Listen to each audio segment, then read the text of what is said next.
प्रधानमंत्री किसान सम्मान निधि योजना में ऐसे बहुत सारे किसान हैं जिनका बैंक स्टेटस रिजेक्ट हो चुका है या फिर उनका पेंडिंग था तो अब उनका रिजेक्ट हुआ है, या फिर उनका पीएम किसान योजना का पैसा पहले मिलता था, इस बार उनका पैसा नहीं मिला है क्योंकि उनका बैंक स्टेटस रिजेक्ट हो चुका है और कुछ का भी पहली दूसरी किस्त में भी रिजेक्ट हो चुका है। तो चलिए मैं आपको बैंक स्टेटस पहले दिखा देता हूं, उसके बाद बताऊंगा रिजेक्ट की स्थिति में आपको क्या करना है, किस तरह से पैसा लेना है, एक्सेप्ट कैसे करना है। चलिए वीडियो शुरू करते हैं।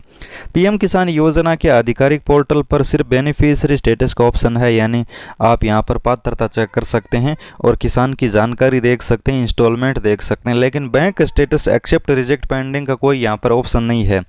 तो आखिर ये बैंक स्टेटस क्या है, चलिए मैं आपको दिखाता हूँ। तो यहाँ पर आप देखिए एक किसान का मैंने बैंक स्टेटस खोला है और ये बैंक स्टेटस पीएम किसान के पोर्टल पर ही खुलेगा, क्योंकि ये पीएम किसान के पोर्टल का ही ऑप्शन है, लेकिन पोर्टल पर ये ऑप्शन नहीं मिल पा रहा है। तो हमने हमारे माही इन्फो वेबसाइट पर दिया, मैं चेक करने का तरीका ही बता दूंगा। लेकिन अब यहाँ पर देखिए बैंक स्टेटस में यहाँ पर आपको लास्ट PFMS रिस्पॉन्स डेट दिखाई जाती है। तो यहाँ पर इस किसान का 10/8/2024 को डाटा तैयार हुई थी और 10/8/2024 को भेजी गई और इसका रिजेक्ट हो गया, RJCT रिजेक्ट है।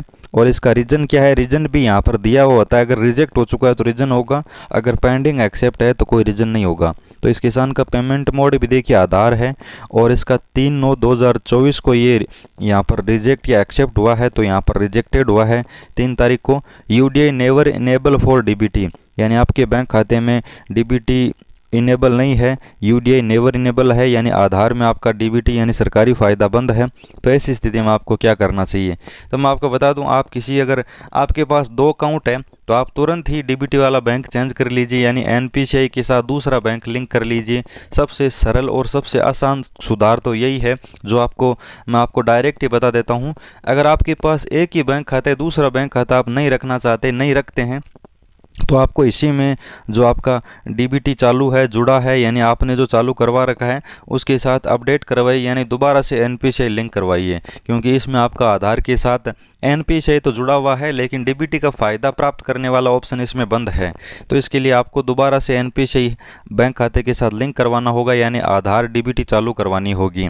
ये प्रक्रिया मैंने आपको बता दी है और जितना हो सके अगर आपके पास दूसरा बैंक खाता है तो उसमें लिंक करवाइएगा। एक बैंक खाते में लिंक करने के बाद कर्मचारी बोलते हैं कि पहले से लिंक है, आपको कुछ नहीं करना है, लेकिन ऐसा नहीं है। कर्मचारी सिर्फ इसमें NPCI यानी आधार NPCI बैंक के साथ लिंक करते हैं, उनको ये नहीं पता है कि DBT UDI ये नहीं जानते हैं। तो ऐसी स्थिति में आप बैंक चेंज कर लीजिए, या फिर आप उन्हें बोलिए कि इस तरह की प्रॉब्लम है, आप फिर से अपडेट कीजिए, फिर से चेंज कीजिए।